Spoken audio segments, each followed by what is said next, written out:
Muy buenas tardes. Muchísimas señales, prodigios y maravillas hizo nuestro Señor Jesucristo aquí en su ministerio terrenal en la tierra. Hoy me gustaría hablar de una porción de la Escritura que se encuentra en Marcos capítulo 7 del 31 al 37, donde vemos la sanidad de un sordo tartamudo, un hombre que no podía oír ni podía hablar. Y lo he titulado Jesús tocó su lengua. Si ese hombre no hubiera tenido fe, es muy probable que él se habría reído cuando Jesús empezó a tocar su lengua. Jesús ya había metido los dedos en las orejas del hombre y ahora quería tocar la lengua. Pero según la Biblia, el hombre cedió a Jesús porque era sordo y tartamudo y solamente Jesús podía ayudarle. Vamos a leer la historia en Marcos capítulo 7 y pronto veremos que era sabia la decisión que hizo aquel hombre. Comenzando en el versículo 31, leemos: Volviendo a salir de la región de Tiro, vino por Sidón al mar de Galilea, pasando por la región de Decápolis, y le trajeron un sordo y tartamudo, y le rogaron que le pusiera la mano encima. Y tomándole aparte de la gente, metió los dedos en las orejas de él, y escupiendo tocó su lengua, y levantando los ojos al cielo, gimió, y le dijo: Efata, es decir, sé abierto. Al momento fueron abiertos sus oídos y se desató la ligadura de su lengua y hablaba bien. Les mandó que no lo dijesen a nadie, pero cuanto más les mandaba, tanto más y más lo divulgaban. Y en gran manera se maravillaban diciendo: bien lo ha hecho todo. Hace a los sordos oír y a los mudos hablar. Esta historia del sordomudo nos enseña varias lecciones. Dice que, versículo 32, pero volviendo al versículo 31, parece que Jesús no halló descanso en el norte y ahora vuelve a su tierra y pasa más allá de ella, entrando en Decápolis, que significa 10 ciudades. Ahora se encuentra en el lado oriental del mar de Galilea, entre gente que sabría de su fama, como podíamos ver en Marcos 5:20. Dice el versículo 32, y le trajeron un sordo y tartamudo, y le rogaron que le pusieran la mano encima. Solamente el Evangelio de Marcos es registrado este milagro de Jesús. Dice que pronto hay una multitud, en el versículo 33, que se reúne a Jesús y sus discípulos, y le trae un hombre sordo que con dificultad hablaba, para que le sanase milagrosamente. Le imploran y piden y ruegan a Jesús y proponen que Jesús les ponga la mano encima. Pero Jesús usará de su propio criterio y medios.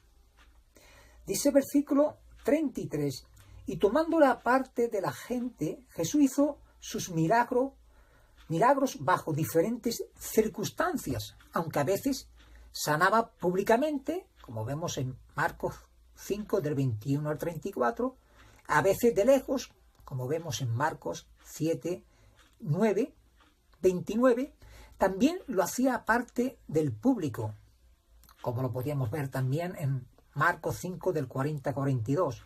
En el caso presente, Jesús le tomó aparte al afligido, pero no necesariamente fuera de la vista de la gente.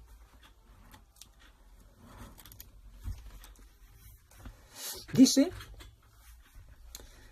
si la gente fue testigo del evento, de esta manera Jesús manifestó a todos que el milagro saldría de él y que se aplicaría a las partes enfermas del cuerpo del hombre. Pero estos actos de Jesús indicaron al sordomudo en que hubo todavía la facultad de tacto y de vista, que el milagro que viniera afectaría su oído y su habla. Jesús escupió y tocó con un dedo suyo la lengua del sordomudo. Esto llamó la atención del afligido a que Jesús estuvo por sanar su habla. Dice que tales actos sirvieron para llamar la atención a las partes afectadas que necesitaban la sanidad. Pero el poder de sanar estaba solamente en la persona de Jesucristo. ¿Por qué? Porque Él era el Hijo de Dios. Él era Dios. Él era el Emmanuel, Dios con nosotros. Y tenía poder y facultad para poder llevar a cabo todas aquellas milagros, todas aquellas obras y maravillas que él hizo estando aquí en la tierra. Dice que levantando los ojos al cielo. Este poder vino no de la magia terrenal, sino del cielo, la morada de Dios. Dice que gimió, expresando compasión por el hombre afligido. Dios se compadece de nuestras aflicciones. Dios nos ama.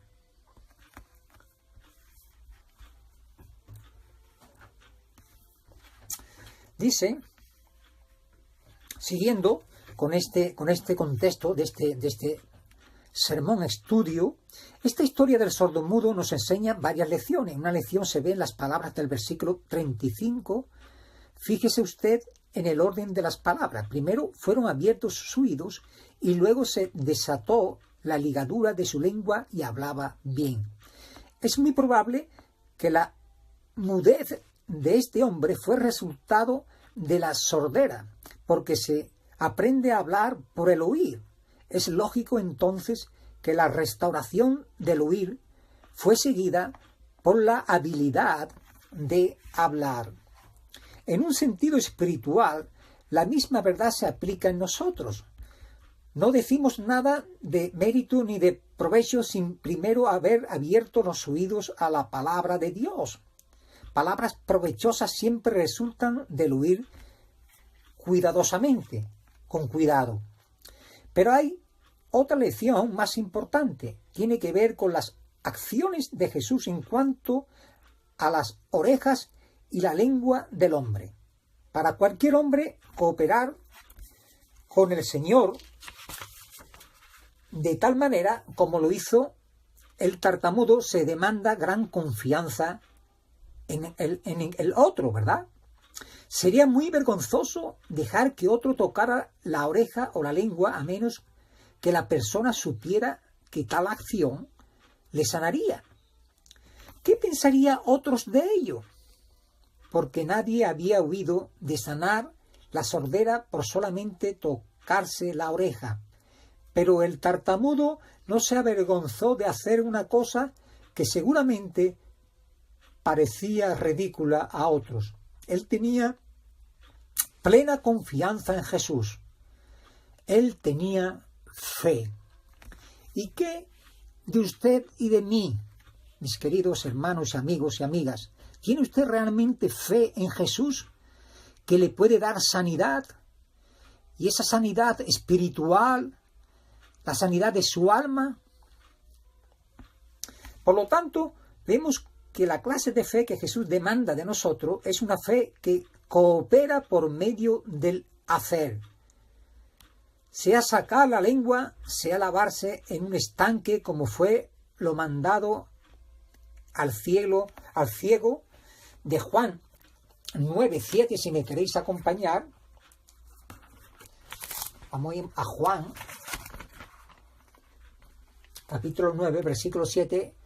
Y Jesús le mandó y le dijo: ve a lavarte en el estanque de Siloé. que traducido es enviado. Fue entonces y se lavó y regresó viendo. O sea, bautizarse para el perdón de los pecados, como dice Marcos 16:16, en la gran comisión que le dio Cristo a sus discípulos, a sus apóstoles. Él les dijo: id por todo el mundo y predicad el evangelio a toda criatura. El que creyere y fuere bautizado será salvo. También vemos esto en Hechos capítulo 2, versículo 38, el primer sermón evangelístico después de la muerte y resurrección de nuestro Señor Jesucristo. Unos 50 días después vino la promesa del Padre, la cual Cristo les dio, que esperaran en la ciudad de Jerusalén hasta que fueran vestidos con el poder de lo alto. En ese capítulo 2 vemos que fueron vestidos con el poder de lo alto.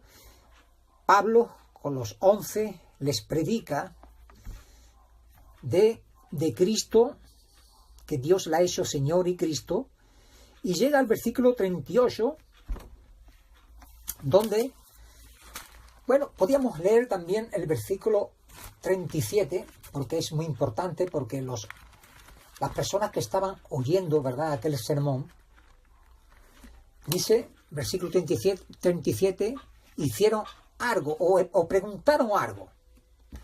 Dice el versículo 37, al oír esto, se compungieron de corazón y dijeron a Pedro y a los otros apóstoles: varones hermanos, ¿qué haremos?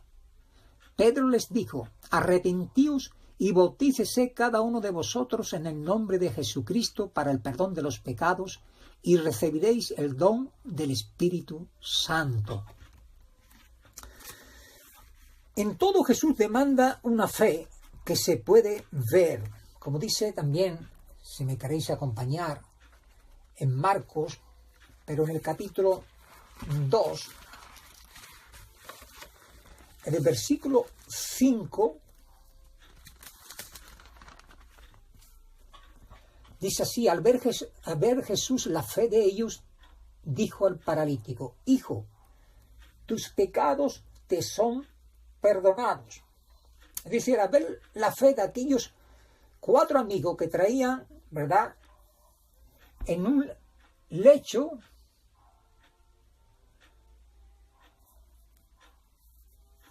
a un amigo que yacía paralítico, como bien vemos, ¿verdad?, en el versículo 4 de Marcos capítulo 2, dice Jesús, al ver la fe de ellos, no solamente la fe de aquel paralítico, sino también la fe de aquellos hombres amigos de aquel paralítico, que no se le puso ningún obstáculo, ¿verdad?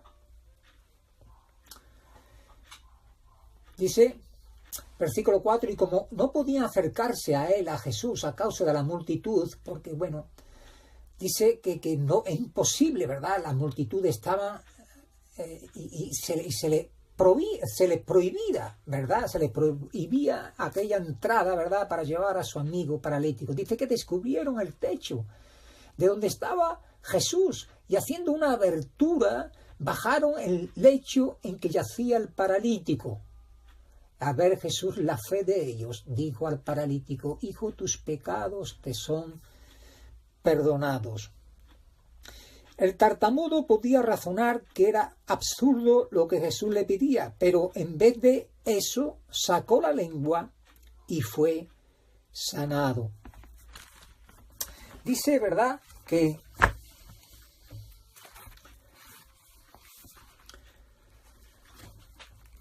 el texto griego dice: y fueron abiertos sus oídos, e inmediatamente o al instante fue suelto el impedimento de su lengua. Su lengua había sido impedida como por una traba. Esa traba fue suelta. La palabra griega, ¿verdad?, desmos, traba, se encuentra en Hechos 16:26, cadenas, donde estaban, ¿verdad?, aquellos prisioneros con Pablo y Silas, ¿verdad?, el carcelero de Filipo, etcétera, etcétera. Enseguida de este milagro, el sordo mudo, que antes hablaba sin oír solamente sonidos inteligibles, ahora comienza a hablar bien. Es una bendición, ¿verdad?, de aquel milagro, de aquella sanidad que nuestro Señor Jesucristo hizo a aquel sordo mudo. Dice el versículo 36, les mandó que no le dijese a nadie, pero cuanto más les mandaba, tanto más y más lo divulgaba.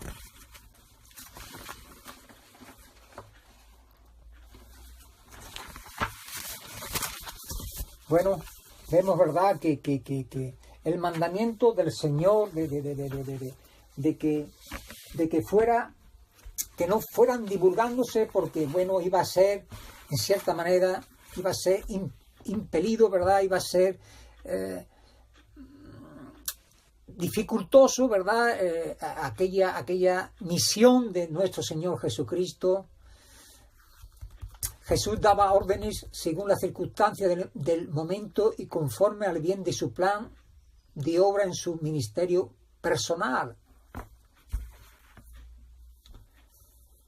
Dice que los hombres ignoraban e ignoran la sabiduría y mandamientos de Dios. Llevan a cabo más bien la propia suya. No somos más sabios que Dios, ¿verdad? Ellos divulgaban por todas partes, aunque Jesús se los prohibía. Dice, y en gran manera se maravillaban diciendo, bien lo ha hecho todo.